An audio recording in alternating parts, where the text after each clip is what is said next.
Hello दोस्तों, स्वागत है एक बार फिर आप सभी का आपके अपने YouTube चैनल PS क्लासेस पर। तो दोस्तों, जैसा कि आप लोग जानते हैं कि हम आप लोगों को द कॉन्सेप्टम वाली बुक का सॉल्यूशन करा रहे हैं। तो आज के इस वीडियो लेक्चर में हम इस बुक के साइंस वाले भाग से 7वीं इकाई को सॉल्व करेंगे, जिसका नाम है प्रकाश का परावर्तन अर्थात रिफ्लेक्शन ऑफ लाइट। तो स्टूडेंट, यदि आप लोगों के पास द कॉन्सेप्टम वाली बुक है स्टूडेंट, ठीक है, तो आप भी अपनी बुक में मैच करके मेरे साथ अपनी बुक से पढ़ सकते हैं स्टूडेंट, ठीक है। और नहीं भी स्टूडेंट तो मैं क्वेश्चन आप लोगों के सामने रिपीट करूंगा बार बार, ठीक है, और आपको क्वेश्चन भी समझ में आएगा और आंसर भी बिल्कुल 100% क्लियर आएगा स्टूडेंट, ठीक है। तो चलिए स्टूडेंट, पहला सवाल आपको मैं बता रहा हूँ। देखिए पहला सवाल इसका ये है, एक्सरसाइज का पहला सवाल स्टूडेंट, ठीक है। देखिए, मोटर गाड़ी के चालक के सामने कौन सा दर्पण लगा रहता है। ठीक है, मोटर गाड़ी के चालक, चालक का मतलब ड्राइवर से होता है, कौन सा दर्पण लगा होता है, दर्पण का मतलब शीशा होता है, ठीक है। इसमें ये कहा गया है कि किसी ड्राइवर के सामने कौन सा शीशा लगा रहता है। देखिए स्टूडेंट, यदि आप बाइक चलाते हैं तो आपने देखा होगा बाइक पर 2 शीशे लगे होते हैं, ठीक है। एक आपके राइट साइड में होता है, दूसरा आपका लेफ्ट साइड में होता है, ठीक है, जिससे आप बैक साइड को देखते हैं। तो उस शीशे को पूछा गया है कौन सा शीशा होता है स्टूडेंट, ठीक है। तो इसका जो ऑप्शन आपको 4 दे रखे हैं, मैं पढ़ रहा हूँ। देखिए, पहला ऑप्शन दिया इसमें उत्तल दर्पण, दूसरा दिया अवतल दर्पण, तीसरा दिया समतल दर्पण और चौथा दिया आपका अवतल अथवा समतल दर्पण। तो स्टूडेंट, हमेशा याद रखना किसी ड्राइवर के सामने जो होता है हमेशा उत्तल दर्पण लगा होता है, यानी इसका ए ऑप्शन बिल्कुल राइट है। ए ऑप्शन इसका बिल्कुल राइट है, उत्तल दर्पण स्टूडेंट, ठीक है। याद रखें किसी भी ड्राइवर के सामने हमेशा कौन सा दर्पण लगा होता है, उत्तल दर्पण लगा होता है। इसका ए ऑप्शन बिल्कुल राइट है स्टूडेंट, ठीक है। अच्छा, अब देखिए इसके दूसरे सवाल को लगाते हैं बच्चों। दूसरा सवाल ये है, एक गोले दर्पण की वक्रता त्रिज्या 30 सेंटीमीटर है, ठीक है। वक्रता त्रिज्या यानी आर कितनी, 30 सेंटीमीटर है। ये दूसरा सवाल मैं आपको सॉल्व करा रहा हूँ और ये आपका बेटा पहला सवाल था स्टूडेंट, ठीक है। और ये क्वेश्चन नंबर 2 है आपके पास। और इसमें वक्रता त्रिज्या आपको दे रखी है किसी दर्पण की, वो कितने रखी है आपको बेटा 30 सेंटीमीटर दे रखी है। कितने रखी है, 30 सेंटीमीटर दे रखी है। यहाँ पे ये नहीं कहा है कि दर्पण मतलब उत्तल दर्पण है कि अवतल दर्पण है स्टूडेंट, ठीक है। बस इसमें ये कहा है कोई एक गोले दर्पण है, ठीक है, उसकी वक्रता त्रिज्या कितनी है, 30 सेंटीमीटर है। उसकी आपको फोकस दूरी बतानी है। फोकस दूरी का मीनिंग क्या होता है, यानी आपको एफ बताना है। क्या बताना है बेटा, आपको एफ बताना है, ठीक है। तो ये आप 10th क्लास में पढ़े होंगे कि किसी दर्पण की फोकस दूरी और वक्रता त्रिज्या का जो संबंध होता है वो होता है उसकी फोकस दूरी वक्रता त्रिज्या की आधी होती है। अर्थात फार्मूला होता है एफ बराबर आर बटे 2। क्या होता है स्टूडेंट, एफ बराबर क्या होता है, आर बटा 2 होता है। ये इसका सूत्र है स्टूडेंट, ठीक है। यानी फोकस दूरी जो होती है उसकी त्रिज्या की आधी होती है स्टूडेंट, ठीक है। और यहाँ पे इसको आप सोल्व कर सकते हैं स्टूडेंट। देखिए सोल्व कर रहे हैं इसको। अब आर का मान रख दीजिए। आर कितना आपको पहले से पता है, कितना है, 30 सेंटीमीटर दे रखा है। सूत्र में अपोन में रहता है 2, ठीक है। अब देखिए हमें करने का 2 से भाग करनी है 15 को, सॉरी 30 को। तो 2 से भाग करेंगे 30 को तो कितना आएगा, 15 आएगा। बात समझ में आ रही है। तो यहाँ पे आप देखेंगे एफ की वैल्यू कितनी आई बेटा, आपकी 15 सेंटीमीटर आई है। कितनी आई, 15 सेंटीमीटर, ठीक है। यानी कहने का मतलब ये है आपकी वक्रता त्रिज्या आपको दे रखी है। इस सवाल में तो आपको 30 दे रखी है स्टूडेंट, ठीक है। अगर आपको कोई भी सवाल आए स्टूडेंट, ठीक है, वक्रता त्रिज्या कितनी भी आए, ठीक है, उसका आप 2 से भाग लगा दो, उसका आप 2 से भाग लगा देंगे तो आपकी उसकी फोकस दूरी आपको पता चल जाएगी। क्यों, क्योंकि बेटा फोकस दूरी जो होती है हमेशा वक्रता त्रिज्या की आधी होती है स्टूडेंट, ठीक है। तो इसका ऑप्शन नंबर है, इसका ऑप्शन नंबर ए बिल्कुल राइट है स्टूडेंट, ठीक है। तो ये ए ऑप्शन पर लिखा है, बाकी इसके जो 3 ऑप्शन है वो बिल्कुल गलत हैं। अब मैं गलत ऑप्शन को चर्चा नहीं करूंगा स्टूडेंट, जो सही ऑप्शन मैं आपको बता रहा हूँ स्टूडेंट, ठीक है। बात करते हैं स्टूडेंट इसके तीसरे सवाल की। तीसरा सवाल बच्चों ये है, निम्नलिखित में से किस दर्पण द्वारा, दर्पण इसके आपके ऑप्शन में मिलेंगे, ठीक है। मैं पहले क्वेश्चन रिपीट कर रहा हूँ फिर से। निम्नलिखित में किस दर्पण द्वारा किसी वस्तु का वास्तविक प्रतिबिंब मिल सकता है। देखिए स्टूडेंट, वास्तविक प्रतिबिंब एक ही दर्पण में मिलता है और वो दर्पण है बेटा आपका अवतल दर्पण। क्या है बेटा, आपका अवतल दर्पण, ठीक है। देखिए उत्तल दर्पण में क्या होता है, आपका आभासी प्रतिबिंब मिलता है। कैसे मिलता है, आभासी प्रतिबिंब मिलता है और वो हमेशा सीधा होता है स्टूडेंट, ठीक है। तो इसमें पूछा गया वास्तविक प्रतिबिंब के लिए, तो वास्तविक प्रतिबिंब के लिए आप याद रखेंगे क्वेश्चन नंबर 3 का जो आंसर रहेगा आपका रहेगा अवतल दर्पण स्टूडेंट, ठीक है। और वास्तविक प्रतिबिंब याद रखना बेटा हमेशा क्या होते हैं, उल्टे होते हैं। कभी कभी प्रकृति पूछ ली जाती है, वास्तविक प्रतिबिंब कैसे होते हैं बेटा, हमेशा उल्टे होते हैं। तो ऑप्शन नंबर जो आपका क्वेश्चन नंबर 3 है स्टूडेंट, ठीक है। और 3 का जो ऑप्शन नंबर है आपका सी ऑप्शन बिल्कुल राइट होगा, अवतल दर्पण। क्या होगा, अवतल दर्पण स्टूडेंट, ठीक है। यानी किसी वस्तु का वास्तविक प्रतिबिंब प्राप्त करना है तो वह हमें किससे प्राप्त होगा, अवतल दर्पण से प्राप्त होगा स्टूडेंट, ठीक है, ठीक है। और ये आपका जो ऑप्शन नंबर है कौन सा है, सी वाला बिल्कुल राइट है। सी वाला ऑप्शन बिल्कुल राइट है स्टूडेंट, ठीक है। बात करते हैं अगर ये आभासी प्रतिबिंब की, ठीक है। तो आभासी प्रतिबिंब किससे प्राप्त होता है, आपको उत्तल दर्पण से प्राप्त होता है। लेकिन बात करी इन्होंने अब वास्तविक प्रतिबिंब की, तो वास्तविक प्रतिबिंब किससे बनता है बेटा? आपका अवतल दर्पण से बनता है। और वास्तविक प्रतिबिंब बेटा हमेशा याद रखना हमेशा उल्टा होता है, ठीक है। आभासी प्रतिबिंब क्या होता है? हमेशा सीधा होता है, ठीक है। उम्मीद करता हूं मेरा आपको समझ में आएगी। वास्तविक प्रतिबिंब हमेशा क्या होता है बेटा? ये एडवांस में याद रखें, ये हमेशा क्या होता है? उल्टा होता है। कैसा होता है? उल्टा, ठीक है। और आभासी प्रतिबिंब क्या होता है? हमेशा सीधा होता है, ठीक है। और क्वेश्चन आएगा तो उसमें आपको समझाएंगे स्टूडेंट, ठीक है। तो ये आपको समझ में आ गया होगा कि किसी वस्तु का वास्तविक प्रतिबिंब मिल सकता है, किससे मिल सकता है? आपको अवतल दर्पण से मिल सकता है स्टूडेंट, ठीक है। अच्छा, और ये भी याद रखना कि अवतल दर्पण वास्तविक प्रतिबिंब जो होते हैं हमेशा क्या होते हैं? उल्टे होते हैं, ठीक है। अच्छा, क्वेश्चन नंबर 4 देखिए। क्वेश्चन नंबर 4 क्या है? देखिए, किसी वस्तु का अवतल दर्पण द्वारा बना प्रतिबिंब, बात समझे। देखिए मैं आपको इसका किरण आरेख किसी का भी समझाऊंगा।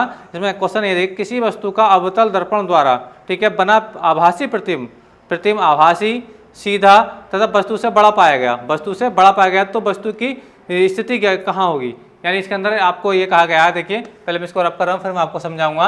ये कोई आपका अवतल दर्पण है। कौन सा दर्पण है बेटा? आपका अवतल दर्पण है, ठीक है। तो अवतल दर्पण उस वस्तु को जो प्रतिबिंब बना रहा है, ठीक है, आभासी बना रहा है, सीधा बना रहा है और वस्तु से बड़ा बना रहा है, ठीक है। तो इसमें ये पूछा गया है कि वस्तु दर्पण पर कहाँ रखी जाएगी, यानी इसकी मुख्य अक्ष पर कहाँ रखी जाएगी, ठीक है। तो याद रखना, देखिए जब भी अवतल दर्पण किसी वस्तु का आभासी और सीधा और बड़ा प्रतिबिंब बनाता है, तो वस्तु जो रहती है हमेशा ध्रुव और फोकस के बीच में रहती है। यानी कहने का मतलब ये है कि आप लोगों को अगर किसी अवतल दर्पण से, ठीक है, किसी वस्तु का आभासी, सीधा और वस्तु से बड़ा प्रतिबिंब बनाना है स्टूडेंट, ठीक है। मान लीजिए आपका अवतल दर्पण है। कौन दर्पण है बेटा? आपका ये अवतल दर्पण है स्टूडेंट, ठीक है। और ये इसका क्या है? ध्रुव है बेटा। क्या है इसका? ध्रुव, ठीक है।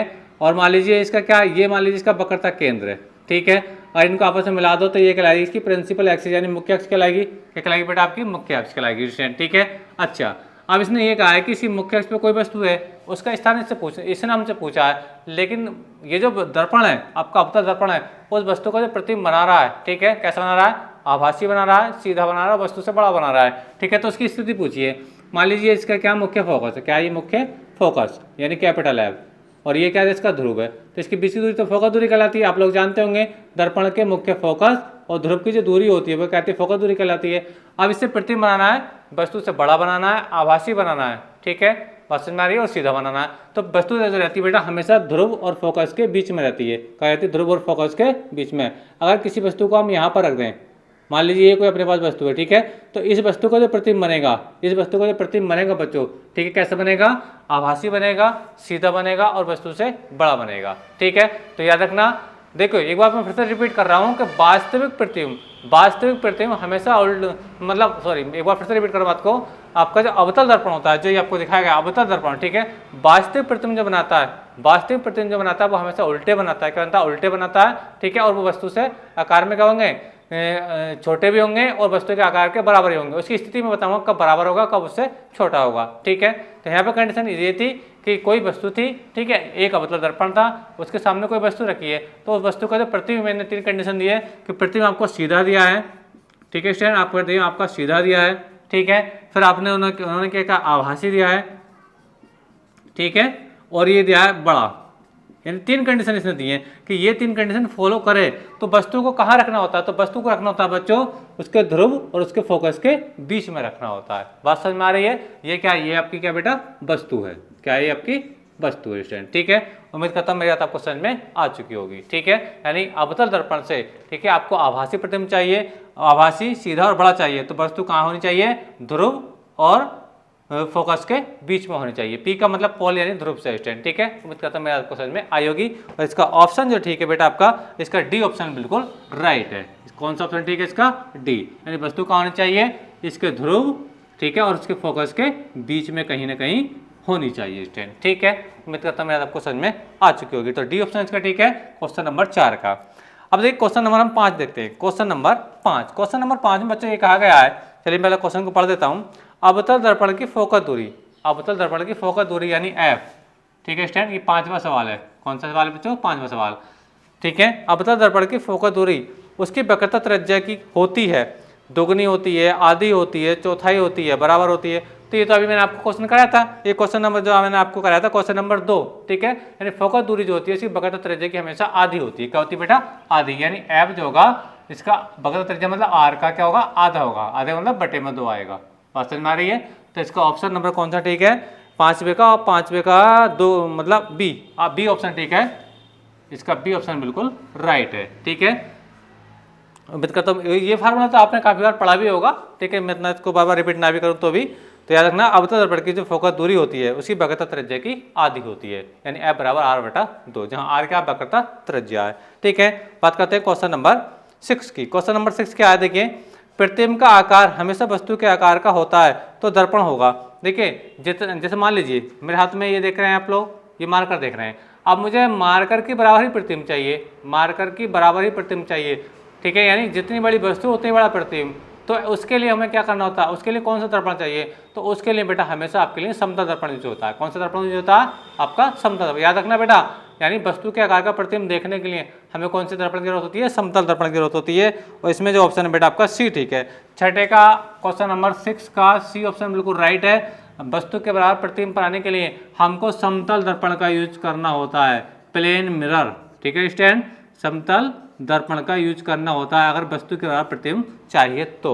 ठीक है, बात करते हैं आप इसके क्वेश्चन नंबर, ये तो 6 हो गया स्टूडेंट। अब क्वेश्चन नंबर हम इसके 7 को देखते हैं। क्वेश्चन नंबर 7 क्या? देखिए, एक प्रकाश की किरण समतल दर्पण पर लंबवत आपतित होती है, परावर्तन कोण का मान क्या होगा? देखिए, पहले मैं, वैसे तो ऑप्शन में साफ हो रहा है कि इसका आंसर 0 आएगा, लेकिन मैं आपको बता दूं कि 0 कैसे आएगा स्टूडेंट। ठीक है, मैं मार्कर नहीं देख पा रहा हूँ, सॉरी डस्टर पता नहीं कहाँ चला गया है। चलिए मैं इसी से साफ कर लेता हूँ। तो देखिए स्टैंड, ये कहा गया है। देखिए स्टैंड, क्वेश्चन नंबर आपका है, ये क्वेश्चन नंबर है आपका 7। क्वेश्चन नंबर 7 है आपके पास एक समतल दर्पण। समतल दर्पण क्या होता है बेटा? हम जिसमें हम अपना फेस देखते हैं, चेहरा देखते हैं स्टैंड। ठीक है, और समतल दर्पण मान लीजिए वो आपको मैं ऐसे दिखाने पड़ता हूँ, ये आपका क्या है? समतल दर्पण है बेटा। ठीक है, बात समझ में आ रही है? ठीक, अच्छा, अब इसमें एक आ गया कंडीशन, ये है इसकी, समतल दर्पण पर कोई किरण आ रही है, और किरण जो आ रही है वो तिरछी नहीं आ रही है, तिरछी नहीं आएगी, वो कैसा रही है? बिल्कुल लंबवत आ रही है। कैसे आ रही है बेटा? लंबवत आ रही है, यानी दर्पण के साथ 90 अंश का कोण ड्रॉ कर रही है। कितने अंश का? 90 अंश का कोण ड्रॉ कर रही है। बात समझ में आ रही है? और ये लंबवत आ रही है। ठीक है स्टूडेंट, तो याद रखना अधिकांश बच्चे यहाँ पे गलती कर जाते हैं। इसमें पूछा गया है, इसे पूछा गया है कि आपका परावर्तन कोण का मान कितना होगा? परावर्तन कोण का मान कितना होगा? ठीक है, इसके लिए अब मैं देखो रियल समझा रहा हूँ आप लोगों को। ये किरण कैसे आ रही है? लंबवत आ रही है। ठीक है, जब भी कोई किरण किसी दर्पण पर लंबवत आती है, ठीक है, तो उस स्थिति में आपतन कोण और परावर्तन कोण क्या होते हैं? दोनों 0 होते हैं। और ये मैंने आपको जब बेसिक पढ़ाया था, इससे पिछले वीडियो लेक्चर आपको पढ़ाया था इस लेसन का बेसिक, उसमें मैंने आपको ये क्लियर कर दिया था स्टूडेंट। ठीक है, तो जब भी कोई किरण, ठीक है, इस पर दर्पण पर लंबवत आएगी, ठीक है, ये जो आप देख पाएंगे ये आपका क्या है? ये आपका दर्पण यानी समतल दर्पण स्टूडेंट। क्या है? समतल दर्पण, समतल दर्पण जिसमें हम चेहरा देखते हैं। ठीक है स्टूडेंट, ये बात समझ में आ रही है? अब कोई किरण कैसी लंबवत आ रही है, तो लंबवत मतलब ये आ रही है स्टूडेंट। ठीक है, तो जब भी कोई किरण लंबवत आएगी स्टूडेंट, ठीक है, तो जिस मार्ग से आएगी वो उसी मार्ग से वापस जाएगी। और इस स्थिति में आप देख पा रहे होंगे कि देखिए यहाँ पे आपका अभिलंब, देखिए इसको एक बात और मैं समझा चलूँ आपको जिन बच्चों ने मेरा पिछले वीडियो लेक्चर नहीं देखा उनको समझ में नहीं आ रही होगी बात क्या है। देखिए मान लीजिए ये आपका, फिर से बता रहा हूँ आपको, ये क्या आपका समतल दर्पण, क्या स्टैंड? ये आपका समतल दर्पण है। ठीक है, और मान लीजिए ये क्या इसका अभिलंब है। ठीक है, मान लीजिए ये कोई प्रकाश की किरण ये आ रही है, आने वाली किरण को हम बोलते हैं आपतित किरण। ठीक है, मान लीजिए टकरा करके ये जा रही है, ये होगी बेटा आपकी परावर्तित किरण। ठीक है, बात समझ में आ रही है? तो ये अभिलंब है और ये आपकी आपतित किरण है, इनके बीच में बनता है आपका आपतन कोण। क्या बनता है? आपतन कोण को हम आई से लिखते हैं। ठीक है, ये आपकी परावर्तित किरण है, ठीक है, और ये अभिलंब है, इसके बीच में बनता है कौन? परावर्तन कोण। ठीक है, बात समझ में आ रही है? तो इसको हम कैसे लिखते हैं बेटा? 8 से लिखते हैं। ठीक है, लेकिन इस केस में क्या है बेटा? इस केस में क्या, किरण तिरछी नहीं आ रही है, किरण कहाँ से आ रही है? बिल्कुल अभिलंब की डायरेक्शन में आ रही है, यानी बिल्कुल अभिलंब की डायरेक्शन में यहाँ आ रही है किरण, यहाँ से, यानी इस केस के लिए कर रहा हूँ। तो किरण कहाँ आ रही है? यहाँ पर आ रही है। वास्तव में ये लंबवत आ रही है। तो देखिए अब जब ये लंबवत आ रही है तो इधर से आएगी और बिल्कुल इसी मार्ग से क्या जाएगी? वापस जाएगी, इसी मार्ग से बिल्कुल ये वापस जाएगी। तो इस केस में क्या होता है बेटा? आपका आई यानी आपतन कोण और परावर्तन कोण यानी आर, वो दोनों क्या होते हैं? 0 होते हैं। बात समझ में आ रही है? उम्मीद करता हूँ मेरी बात आपको समझ में आई होगी। ठीक है, ये बात कब रहेगी? जब किरण लंबवत आएगी तब की बात मैं आपको बता रहा हूँ। तो इसमें लंबवत के लिए कहा गया था सवाल में। देखिए 7वां सवाल में फिर से रिपीट कर रहा हूँ, एक प्रकाश किरण समतल दर्पण पर लंबवत आपतित होती है, लंबवत आती है। ठीक है स्टूडेंट, तो उस स्थिति में परावर्तन कोण क्या होगा? क्या होगा बेटा? आपका 0 होगा। और इसका जो आपका ए ऑप्शन है बिल्कुल आपका राइट होगा। कितना आंसर होगा? कोण होगा आपका 0 डिग्री। यानी इसमें कौन सा कोण पूछा आपसे? अपवर्तन कोण पूछा है, तो अपवर्तन कोण भी कितना होगा? 0 अंश होगा। अब अभी बच्चे सोच रहे होंगे कि यार 90 क्या है? 90 क्या है? 90 बेटा इस अवतल दर्पण के साथ किरण का कोण। देखिए हमको चाहिए क्या होता है? हमको चाहिए होता है अभिलंब और परावर्तित किरण के बीच का जो कोण होता है वो आपका परावर्तन कोण होता है। बात समझ आ रही है? ये आपका क्या है? अभिलंब है, जिसे नॉर्मल कहते हैं, और ये क्या आपकी परावर्तित किरण है? क्या है? परावर्तित किरण है बच्चों, ठीक है। अच्छा, अब इसके बीच का जो कोण होता है वो आपका क्या होता है? परावर्तन कोण होता है। बात समझ आ रही है? तो परावर्तित किरण क्या है? यानी यही इसकी आने की दिशा है, अभिलंब की डायरेक्शन में आ रही है और अभिलंब की डायरेक्शन में जा रही है। यानी जो अभिलंब, इसी को मगर मैं अभिलंब भी कह दूं। बात समझ में आ रही है? यानी ये देख पा रहे होंगे कि बिल्कुल अभिलंब की दिशा में किरण आ रही है और अभिलंब की दिशा में किरण जा रही है। बात समझ में आ रही है? तो इस स्थिति में आपतन कोण और परावर्तन कोण तो 0 है। बात समझ में आ रही है? अगर किरण तिरछी आती तो कोई ना कोई आपतन कोण या परावर्तन कोण का मान जरूर होता। लेकिन किरण आ रही है लंबवत, तो उस स्थिति में क्या होता है? आपका थीटा जो होता है वो कितना होता है? 0 होता है। यानी आपतन कोण और परावर्तन कोण क्या होता है? 0 होता है। ठीक है स्टूडेंट, समझ में आई होगी मेरी बात। चलिए अब क्वेश्चन नंबर इसके हम 8 को लगाते हैं। क्वेश्चन नंबर 8 क्या है? चलिए देखिए, इसको मैं आपसे कर रहा हूँ और इसका ऑप्शन नंबर कौन सा था? इसका ऑप्शन नंबर 8 ठीक था स्टूडेंट, ठीक है। चलिए अब मैं इसको रब कर रहा हूँ। तो हमेशा याद रखना, जब भी समतल दर्पण पर कोई किरण लंबवत आती है, कैसे आती है बेटा? लंबवत आती है, तो आपतन कोण और परावर्तन कोण कितने होते हैं? 0 होते हैं। कारण साफ है, क्योंकि वो अभिलंब की दिशा में आती है और अभिलंब की दिशा में चली जाती है। इनके बीच में कोई एंगल नहीं बनता। आपतित किरण और अभिलंब के बीच में कोई एंगल नहीं बनेगा, परावर्तित किरण और अभिलंब के बीच में कोई एंगल नहीं बनता स्टूडेंट, ठीक है। अच्छा, क्वेश्चन नंबर 8 को देखते हैं। क्वेश्चन नंबर 8 ये है, दो समतल दर्पणों के बीच रखी वस्तु के मूलतः कितने प्रतिबिंब बन सकते हैं? बात समझ में आ रही है? दो समतल दर्पण है। देखिए सवाल क्या है, कभी आपने, ठीक है, अपना बाल कटिंग कराई होगी, बिल्कुल कराई होगी, याद आप लोग जानते हैं, ठीक है। जब बाल कटिंग कराई होती है तो उसमें क्या होता है? एक शीशा तो आपके सामने लगा होता है, वो भी समतल दर्पण होता है, ठीक है। एक शीशा आपके पीछे लगा होता है, वो कौन सा दर्पण होता है? वो भी आपका क्या होता है? समतल दर्पण होता है। तो आप ये देखते होंगे, उसमें ऐसा लगता है देखने पर कि बहुत दूर तक आपकी इमेज बनती है, बहुत पीछे तक इमेज बनती है, ऐसा लगा होगा।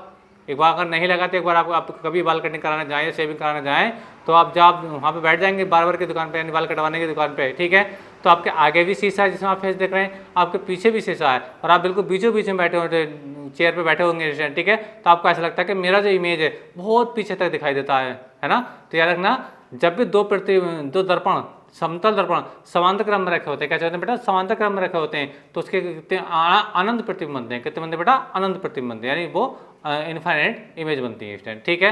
तो इसका जो ऑप्शन नंबर था 8वें का, ऑप्शन नंबर डी ठीक होगा। क्वेश्चन नंबर 8 का कौन सा ऑप्शन ठीक है बेटा? आपका डी, यानी अनंत।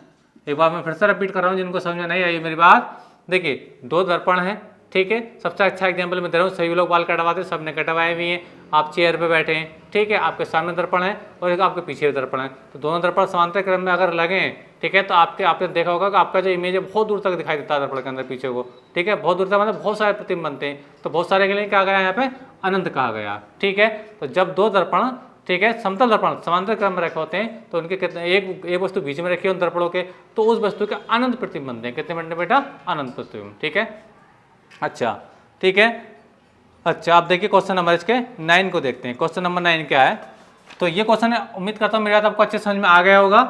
एक बार नहीं आ रहा फिर से रिपीट कर रहा हूँ। देखिए, आप बाल कटवाने गए, आपके सामने दर्पण, आपके पीछे दर्पण, दोनों समतल दर्पण है, ठीक है, तो वो तो समांतर क्रम में रखे हैं, वो तो समतल दर्पण हो गए, और आप जो बैठे हैं आप वस्तु हैं, चेयर पे जो बैठे आप वस्तु हैं, तो आपके प्रतिबिंब बहुत सारे पीछे को दिखाई दे ना, बहुत दूर तक कितने सारे प्रतिबिंब बन गए मेरे, ठीक है, तो उन्हीं के लिए बात करेंगे, तो वो कितने होते हैं बेटा? उनकी संख्या अनंत होती है, ठीक है। अच्छा, क्वेश्चन नंबर हम 9 की बात करते हैं। क्वेश्चन नंबर 9 क्या है? लगाते हैं क्वेश्चन को।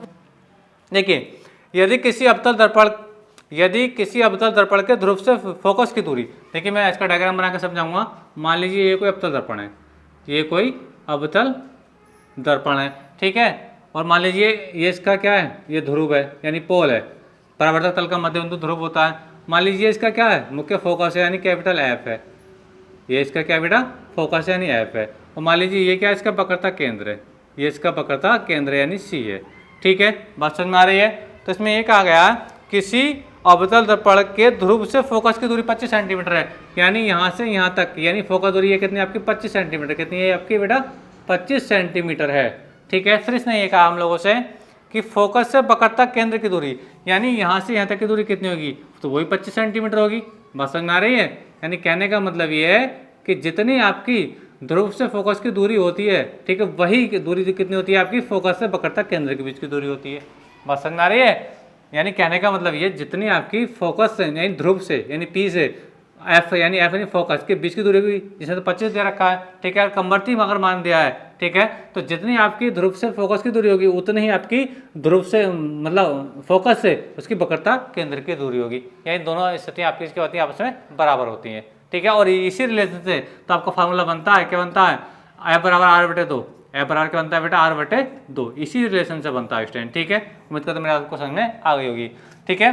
तो यहाँ पे ये चीज़ यूज नहीं करनी है, ये तो मैं बता रहा कि इसी कंडीशन से ये फार्मूला प्रूफ होता है, आपने 10th क्लास में प्रूफ किया होगा स्टूडेंट, ठीक है। तो याद रखना जितनी आपकी ध्रुव से फोकस की दूरी होगी उतनी ही आपकी फोकस से वक्रता केंद्र की दूरी होगी, अर्थात 25 सेंटीमीटर होगी स्टूडेंट, ठीक है। तो इसका ऑप्शन नंबर कितना है, इसका बी ऑप्शन बिल्कुल राइट हो जाएगा। 90 सवाल का बी ऑप्शन बिल्कुल राइट स्टूडेंट, ठीक है। बात करते हैं क्वेश्चन नंबर 10 की। क्वेश्चन नंबर 10 देखिए क्या क्या है, क्वेश्चन नंबर 10 इसमें कहते हैं देखिए वास्तविक प्रतिबिंब की प्रकृति होती है। तो अभी मैं थोड़ी देर पहले आपको बता रहा था वास्तविक प्रतिबिंब हमेशा उल्टा होता है। कैसा होता है बेटा, उल्टा होता है। तो इसका बी ऑप्शन बिल्कुल राइट हो जाएगा, 10वें सवाल का बी ऑप्शन राइट होगा। वास्तविक प्रतिबिंब हमेशा क्या होता है, उल्टा होता है, ठीक है। याद रखें इस चीज को, वास्तविक प्रतिबिंब हमेशा क्या होता है, उल्टा होता है, और आभासी प्रतिबिंब हमेशा सीधा होता है, अगर आपसे एग्जाम में पूछा जाए तो, ठीक है। तो इसका बी ऑप्शन बिल्कुल राइट होगा, वास्तविक प्रतिबिंब हमेशा क्या होता है बेटा, उल्टा होता है, ठीक है। अब बात करते हैं स्टूडेंट 11वें सवाल की। सवाल नंबर 11 क्या है, देखिए सवाल नंबर आपका 11 हमसे कहा गया है स्टूडेंट, ध्यान से देखें, ये कहा गया है वस्तु से छोटा प्रतिबिंब बनता है, वस्तु से छोटा प्रतिबिंब बनता है। देखिए वस्तु से छोटा प्रतिबिंब तो आपका उत्तल में बनता है, अवतल में बनता है, बात समझ में आ रही है। तो इसका ऑप्शन कौन सा होगा, डी ऑप्शन राइट होगा। यानी वस्तु से छोटा प्रतिबिंब में आपका क्या बनता है, उत्तल में ही बनता है और अवतल में बनता है, ठीक है। उत्तल में जो बनता है, ठीक है, बात समझ में आ रही है, वो आभासी बनता है और सीधा बनता है, लेकिन अवतल में जो बनता है वो वास्तविक उल्टा बनता है, मतलब इसे क्या गया है, बस प्रतिबिंब छोटा बनता है, ठीक है। तो वास्तविक प्रतिबिंब होगा, अवतल दर्पण जो बनाएगा छोटा बनाएगा वस्तु से, लेकिन वो उल्टा होगा। अवतल दर्पण भी छोटा बनाएगा, लेकिन वो क्या होगा, सीधा होगा। बात समझ में आ रही है। यानी दोनों दर्पण, उत्तल और अवतल दर्पण छोटे प्रतिबिंब बना देते हैं वस्तु से, लेकिन जो आपका अवतल दर्पण होगा वो उसका वास्तविक प्रतिबिंब बनाएगा, ठीक है। और जो आपका समतल दर्पण उत्तल दर्पण होगा वो आपका आभासी प्रतिबिंब बनाएगा। लेकिन दोनों ही दर्पण वस्तु से छोटे प्रतिबिंब बनाने की प्रवृत्ति रखते हैं।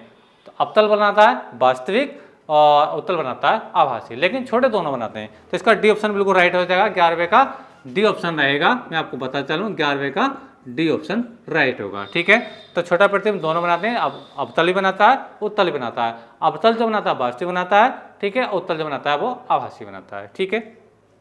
क्वेश्चन नंबर 12, अवतल दर्पण द्वारा किसी वस्तु का प्रतिबिंब बन सकता है, ठीक है। बात समझ देखिए, अवतल दर्पण द्वारा किसी वस्तु का प्रतिबिंब बन सकता है। तो अवतल दर्पण तो वास्तविक भी बनाता है आभासी भी बनाता है। वास्तविक जो बनाता है वो दर्पण के सामने बनाता है, आभासी जो बनाता है वो दर्पण के बाद में बनाता है। बात समझ में आ रही है। तो याद रखना अवतल दर्पण वास्तविक प्रतिबिंब भी बनाता है, आभासी प्रतिबिंब बनाता है। वास्तविक प्रतिबिंब जो बनाएगा वो दर्पण के इधर बनेंगे। मान लीजिए आपका ये अवतल दर्पण है, ठीक है स्टूडेंट। तो अवतल दर्पण जो वास्तविक प्रतिबिंब होंगे वो इधर बनेंगे, ये इधर तो कौन से प्रतिबिंब बनते हैं, वास्तविक प्रतिबिंब बनते हैं, ठीक है। और दर्पण के पीछे से प्रतिबिंब बनते हैं वो आपके आभासी प्रतिबिंब बनते हैं। कौन से बनते हैं बेटा, आभासी प्रतिबिंब बनते हैं। तो याद रखना अवतल दर्पण आपके दोनों प्रकार के प्रतिबिंब बनाता है, आभासी बनाता है वास्तविक बनाता है, ठीक है। तो जो वास्तविक बनाएंगे वो दर्पण के इस साइड होंगे, यानी जिधर वस्तु उधर ही दर्पण लगेगा, लेकिन आभासी जो रहेगा वस्तु इधर होगी तो दर्पण उधर होगा, ठीक है। तो इसका ऑप्शन नंबर सी, ठीक है। 11वें का सवाल नंबर क्या है, ये आपका 12वां सवाल है। कौन सा बेटा, ये क्वेश्चन मैं बता दिया, क्वेश्चन नंबर ये 12वां सवाल था। कौन सा था, 12वां। तो 12वें का क्या है, दोनों ए एवं बी। तो ए में क्या था, केवल आभासी। मैं ऑप्शन बता रहा हूँ इसका, एक 12वें का ऑप्शन बता रहा हूँ केवल आभासी, बी पे केवल वास्तविक, सी पे ए व बी दोनों। तो यही वाला ऑप्शन ठीक होगा। मैं आपको बता रहा हूँ कि जो अवतल दर्पण होता है आपका वास्तविक प्रतिबिंब बनाता है और आभासी बनाता है, ठीक है। अच्छा, ये जो वास्तविक प्रतिबिंब होता है, ठीक है, ये लेंस दर्पण के इधर होता है। आभासी जो होता है वो इसके दूसरी ओर होता है। ये जो प्रतिबिंब होता है आपका उल्टा होता है, क्या होता है, उल्टा होता है। और ये जो प्रतिबिंब होता है आपका बेटा सीधा होता है। बात समझ में आ रही है, ये जो बस, ठीक है, यहाँ तक समझ में आ गया आप लोगों को। तो यही इसके अंदर पूछा गया है। तो याद रखना अवतल दर्पण आपका वास्तविक और आभासी दोनों प्रकार के प्रतिबिंब बनाता है, ठीक है। अच्छा, चलिए बात करते हैं क्वेश्चन नंबर इसके 13 की। क्वेश्चन नंबर 13 क्या आ गया, क्वेश्चन नंबर 13 देखिए। क्वेश्चन नंबर 13 में क्या है, किस समतल दर्पण की फोकस दूरी का मान, किस समतल दर्पण की फोकस दूरी, किसी है सॉरी। क्वेश्चन नंबर 13 किसी समतल दर्पण की फोकस दूरी का मान कितना होता है, अनंत होता है। बस समझ आ रही है। किसी जो अगर कोई समतल दर्पण है, गोलीय दर्पण की तो फोकस दूरी आएगी 2, 4, 6 जो भी आए, लेकिन बेटा समतल दर्पण जो इसमें हम शीशे में मुंह देखते हैं तो उस शीशे की फोकस दूरी कितनी होती है बेटा? क्या होती है? अनंत होती है। कितनी होती है? अनंत। तो 13 का सी ऑप्शन ठीक होगा, अनंत। यानी अभी तक किसी ने इसको परिभाषित नहीं किया है। एक समतल दर्पण की फोकस दूरी क्या होती है बेटा? अनंत होती है। लेकिन गोलीय दर्पण की फोकस दूरी कुछ ना कुछ होगी, इस बात को याद रखना है। ये बात करिए समतल के लिए, तो उसकी फोकस दूरी कितनी होती है? अनंत होती है। अच्छा, क्वेश्चन नंबर इसका 14। क्वेश्चन नंबर देखिए 14 को पढ़ रहा हूँ। किसी गोलीय दर्पण के ध्रुव से वक्रता केंद्र की दूरी को कहते हैं। देखिए सवाल ये है, मान लीजिए ये कोई दर्पण में बना रहा हूँ, ठीक है, ये आपका दर्पण बना दिया, ये इसका लेप लग रहा है, क्या है? ये लेप, पारे की कलाई है, रेड एक्सलेट है, ठीक है। अब मान लीजिए ये इसका ध्रुव है, क्या है? ये मान लीजिए आपका ये ध्रुव यानी पी है, ठीक है। ये इसका मुख्य फोकस है, ये इसका वक्रता केंद्र है यानी सी है, ये आपका एफ है। इसमें ये कहा गया है कि वक्रता ध्रुव से यानी यहाँ से, ठीक है स्टैंड, और इसके वक्रता केंद्र यानी सी, ये जो दूरी होती है ये कितनी दी है? तो इसकी त्रिज्या होती है। क्या होती है बेटा? ये इसकी त्रिज्या होती है। ध्यान रखना, ध्रुव से वक्रता केंद्र की जो दूरी होती है उसकी वक्रता त्रिज्या होती है, ठीक है स्टैंड। अच्छा, इसका जो ऑप्शन नंबर ठीक हो जाएगा, ऑप्शन नंबर ठीक होगा इसका बी ऑप्शन ठीक हो जाएगा, 14 का बी, वक्रता त्रिज्या। ध्रुव से केंद्र की दूरी क्या होती है? इसकी वक्रता त्रिज्या कहलाती है, ठीक है। बात करते हैं क्वेश्चन नंबर 15 की। क्वेश्चन नंबर 15 क्या है? देखिए क्वेश्चन नंबर 15 में क्या कहा गया है? किसी गोलीय दर्पण के ध्रुव से, मान लीजिए फिर से मैं बता रहा हूँ, ठीक है, यहाँ पे समझ लीजिए, ये मान लीजिए, चलो मैं यहीं पे बताता हूँ, ये समझ में आएगा, यहाँ पे समझ में आएगा। क्वेश्चन नंबर 15 के लिए केस में यहीं पे लिख देता हूँ क्योंकि इसी रिलेटिव सवाल है। किसी गोलीय दर्पण के ध्रुव से यानी यहाँ से, ठीक है, बात समझ में आ रही है। 15 की बात चल रही है, क्वेश्चन नंबर 15 की बात कर रहा हूँ मैं, ठीक है।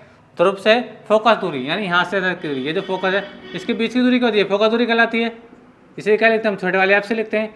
बात समझ में आ रही है। यानी ध्रुव से फोकस की दूरी क्या कहलाती है? फोकस दूरी कहलाती है। लेकिन ध्रुव से केंद्र की दूरी क्या कहलाती है? इसकी त्रिज्या कहलाती है।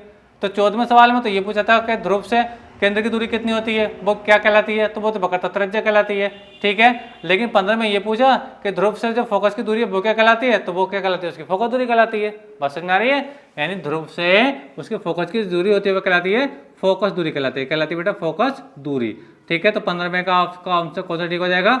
ऑप्शन नाम है फोकस दूरी, और ये ऑप्शन क्या है 15 का मैं आपको बता रहा हूँ, ये इसका ए ऑप्शन बिल्कुल राइट है स्टूडेंट, ठीक है। जबकि 14वें में क्या था? 14वें में ध्रुव से केंद्र की दूरी पूछी थी, वो क्या कहलाती है? वो उसकी वक्रता त्रिज्या कहलाती है, ठीक है। अच्छा, बात करते हैं क्वेश्चन नंबर 16 की। क्वेश्चन नंबर 16 क्या? देखिए क्वेश्चन नंबर 16 की हम बात कर लेते हैं। क्वेश्चन नंबर 16 ये कहा गया किसी समतल दर्पण द्वारा आवर्धन होता है, ठीक है। किसी समतल दर्पण का आवर्धन जो होता है, ठीक है, माइनस के बन, प्लस के बन, शून्य या कोई नहीं, ठीक है। तो इसका जो आवर्धन था कोई नहीं होता है बेटा, क्या होता है? कोई नहीं। इसका जो ऑप्शन है इसका डी, इसका ऑप्शन बिल्कुल राइट हो जाएगा स्टूडेंट, ठीक है।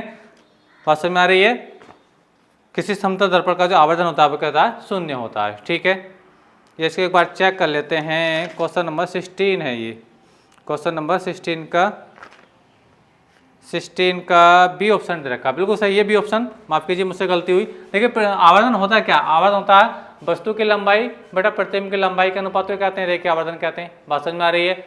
यानी वस्तु की लंबाई होती है, ठीक है, यानी आई, और वो क्या होती है? प्रतिबिंब की लंबाई बेटे वस्तु की लंबाई। इसका जो अनुपात होगा क्या होगा? वो हमेशा क्या होता है? प्लस का होता है। हमेशा क्या होता है बेटा? प्लस का होता है, यानी प्लस का बने। सोल्वे का आपका बी ऑप्शन बिल्कुल राइट होगा स्टूडेंट, ठीक है। तो याद रखना सोल्वे के लिए बी ऑप्शन बिल्कुल राइट होगा, ठीक है। अगर वस्तु आपकी मतलब प्रतिबिंब क्या होगा? हमेशा आभासी प्रतिबिंब के लिए प्रतिबिंब तो बड़ा ही होगा, जैसे हमारी, तो उसका मान क्या होगा? हमेशा प्लस का बना होगा। मान लीजिए ये 4 है, ये 2 है, ठीक है, तो 2 आ गया, तो 2 भी आएगा, तो आएगा तो प्लस का ही। बात समझ में आ रही है। तो याद रखना समतल दर्पण का जो आवर्धन होता है हमेशा और हमेशा क्या होता है बेटा? समतल दर्पण, इसमें सवाल नंबर क्या है? समतल दर्पण का जो प्रतिबिंब होता है हमेशा प्लस का बना होता है, ठीक है। अभी एक बार फिर से समझा रहा हूँ, ये बात मैंने कई बार मैं आप सवाल को बता चुका, कन्फ्यूजन हो गया आप लोगों को, इसको फिर से मैं रिपीट कर रहा हूँ। देखिए क्वेश्चन नंबर 16 को फिर से रिपीट कर रहा हूँ, बच्चे कन्फ्यूज हो गए इस चीज़ से, क्योंकि देखिए 16वें सवाल में ये कहा है आपके पास समतल दर्पण है, और समतल दर्पण जो बनाता है हमेशा वस्तु के बराबर प्रतिबिंब बनाता है। जितनी बड़ी वस्तु है उतना ही बड़ा प्रतिबिंब बनाएगा, ठीक है। अगर ये 5 सेंटीमीटर है, ठीक है, वस्तु की लंबाई, तो प्रतिबिंब भी कितना होगा? 5 सेंटीमीटर होगा। तो आवर्धन कैसे निकालते हैं? आवर्धन के लिए फार्मूला क्या होता है? प्रतिबिंब की लंबाई बटे वस्तु की लंबाई। अब मान लीजिए ये भी 5 है और ये भी 5 है, तो इसका मान कितना आएगा? जैसे ज़्यादा प्लस के बन ही आएगा, ठीक है बच्चों। उम्मीद करता हूँ मेरी बात जो आपका कन्फ्यूजन मुझसे हो गया था ठीक है, वो आपको क्लियर हो गया होगा। समतल दर्पण का जो आवर्धन होता है हमेशा क्या होता है बेटा, प्लस का 1 होता है। ठीक है, उम्मीद करता हूँ मेरा आपको अच्छे समझ में आ गई होगी। तो इसका बी कौन सा ऑप्शन है, इसका 15वें का सवाल नंबर 16 चल रहा था, तो 16वें का बी ऑप्शन बिल्कुल राइट होगा बच्चों। कौन सा ऑप्शन राइट होगा, बी ऑप्शन। ठीक है, क्या है, प्लस का 1। ठीक है, अच्छा बात करते हैं क्वेश्चन नंबर 17 की। क्वेश्चन नंबर 17 क्या है, और ये मैं इस चीज़ को एक बार मैं रिपीट भी कर चुका हूँ क्वेश्चन नंबर 7 को, तो फिर से दोबारा सवाल पूछा गया तो पढ़ लेते हैं, कोई दिक्कत वाली बात नहीं है। क्वेश्चन नंबर 17, मोटर गाड़ी का पार्श्व दर्पण। ठीक है, मोटर गाड़ी का पार्श्व दर्पण यानी उसके बराबर में दर्पण लगा होता है, जिसमें ड्राइवर पीछे की सीट को पीछे की जो साइड होती है उसको देखता है। कौन दर्पण होता है, वो उत्तल दर्पण होता है। यानी जो इसका पहला जो ऑप्शन था मैं आपको बता रहा था ना, पहला सवाल जो था वही था ये सवाल, तो वही सवाल फिर से बोलिएगा। मोटर गाड़ी का पार्श्व दर्पण कौन सा होता है बेटा, हमेशा उत्तल दर्पण होता है। कौन सा होता है, उत्तल दर्पण। 17वें का बी ऑप्शन बिल्कुल राइट है। कौन सा होता है आपका, उत्तल दर्पण होता है। ठीक है, 17वें का बी ऑप्शन राइट है, उत्तल दर्पण। बात करते हैं 18, क्वेश्चन नंबर 18 क्या है, प्रकाश पैदा करने वाली वस्तु को कहते हैं प्रकाश स्रोत, दीप्त प्रकाश। ठीक है, वस्तु को कहा है ना, आत्म दीप्त वस्तु, इनमें से कोई नहीं। तो याद रखना, जो वस्तु प्रकाश पैदा कर रही है तो प्रकाश स्रोत ही होगा। बात समझ में आ रही है। अगर इलेक्ट्रिक बल्ब है, ठीक है, बल्ब से प्रकाश पैदा हो रहा है तो उसको कहेंगे प्रकाश स्रोत ही तो कहेंगे। तो 17वें का आपका ए ऑप्शन, 18वें का आपका ए ऑप्शन ठीक हो जाएगा। 18वें का यानी क्वेश्चन 18 का ए ऑप्शन बिल्कुल राइट होगा। क्या आएगा, प्रकाश स्रोत यानी लाइट सोर्स। यानी कोई वस्तु प्रकाश उत्पन्न कर रही है तो उसको हम क्या कहेंगे, प्रकाश स्रोत ही तो कहेंगे। ठीक है, तो इसका ए ऑप्शन बिल्कुल राइट हो जाएगा। ठीक है, क्वेश्चन नंबर 19 की बात करते हैं। क्वेश्चन नंबर हम 19 में देखें। 19 में हमसे कहा गया बेटो, उत्तल दर्पण में बने प्रतिबिंब की, उत्तल दर्पण में बने प्रतिबिंब की प्रकृति होती है हमेशा काल्पनिक। याद रखना, हमेशा काल्पनिक यानी आभासी प्रतिबिंब बनता है किसमें, उत्तल दर्पण में स्टैंड। ठीक है, तो इसका 19वें का बी ऑप्शन राइट हो जाएगा। 19वें का बी ऑप्शन राइट होगा स्टैंड। ठीक है, अच्छा आगे बात करते हैं क्वेश्चन नंबर 20। क्वेश्चन नंबर 20 क्या देखिए, क्वेश्चन नंबर 20 में हमसे पूछा गया है कि निर्वातन प्रकाश की चाल कितनी होती है। निर्वातन प्रकाश का वेग कितना होता है, ये मैं आपको बता चुका हूँ, 3 × 10⁸ मीटर प्रति सेकंड होता है। यानी प्रकाश जब निर्वात में चलता है तो उसकी चाल कितनी होती है, और वायु के लिए भी यही होती है। ठीक है, 3 × 10⁸ मीटर पर सेकंड। और ये आपका बेटा आपका ए ऑप्शन बिल्कुल राइट होगा। 20वें का ए ऑप्शन बिल्कुल राइट है स्टैंड। ठीक है, अच्छा सवाल नंबर 21 की बात कर लेते हैं। सवाल नंबर 21, ठीक है, सवाल नंबर 21 क्या है देखिए, अवतल दर्पण के सामने वस्तु को कहाँ रखने में प्रतिबिंब वस्तु के आकार का बनेगा।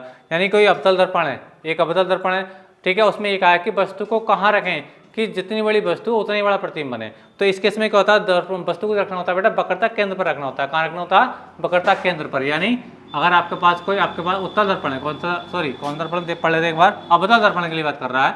मान लीजिए आपके पास कोई अवतल दर्पण है, ठीक है, ये क्या है, अवतल दर्पण। ठीक है, अब मान लीजिए ये इसका ध्रुव हो गया स्टैंड। ठीक है, ये इसका मुख्य फोकस हो गया एफ, थोड़ा मैं पीछे लिख देता हूँ उसको बेटर समझाने के लिए। ये इसका मुख्य फोकस हो गया और ये इसका वक्रता केंद्र हो गया यानी सी हो गया।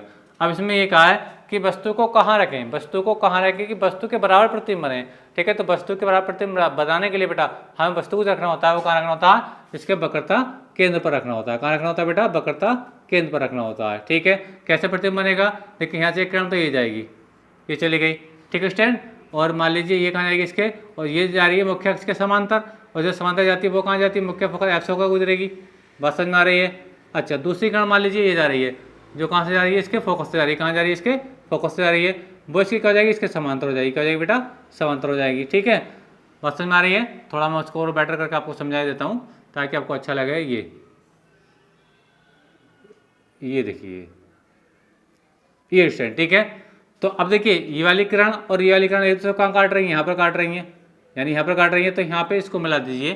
तो इसको जब मिला करके देखेंगे, मुझसे एग्जैक्ट वैल्यू नहीं आ पा रही है, अभी मैं इसको अगर स्केल से खींचता तो शायद सही बना पाता। ये बात समझ में आ रही है। तो ये इस कंडीशन में तो मान लीजिए अगर ये ए है और ये बी है, तो ए भी वस्तु हो गई। ठीक है, तो ये जो आपका होगा ये यहाँ से यहाँ तक, यानी इसको मैं कह दूँगा, इसको मैं कह दूँ वी डैश, इसको कह दूँ मैं इसको कहूँगा मैं ए डैश, इसको कहूँगा मैं वी डैश। ऐसा क्यों बोल रहा हूँ, क्योंकि वास्तविक प्रतिबिंब जो होते हैं मतलब हमेशा उल्टे होते हैं, इसमें भी ऊपर रहेगा, इसमें भी नीचे रहेगा स्टैंड। ठीक है, बात समझ में आ रही है।